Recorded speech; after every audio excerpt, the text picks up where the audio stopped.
Dérision. On n'en peut plus. C'est le grand jeu de notre époque sur les étranges lucarnes de nos petits écrans.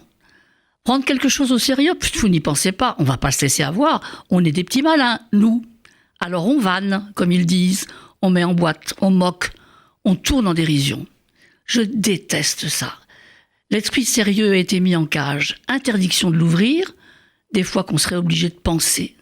Et face à moi, les diplômés en dérision répondent « On ne veut pas penser, nous les petits malins, on veut juste se marrer ». Il se trouve que la dérision conduit toujours plus loin qu'on ne croit. De la dérision à la malveillance, il n'y a qu'un pas. Et de la malveillance à l'antisémitisme, un pas et demi. Que fait Dieudonné après tout? Il tourne en dérision les saluts nazis. Une quenelle, c'est juste une plaisanterie, non?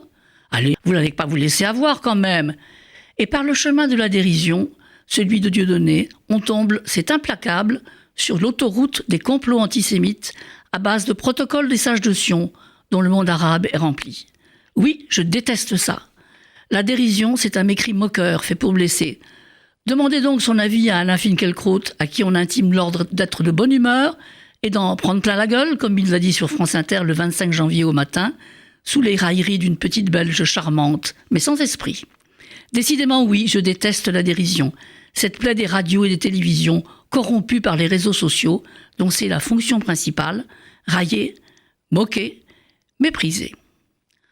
En revanche, si la dérision est traitée dans un livre ou bien dans un dessin, alors j'ai le temps de prendre une distance.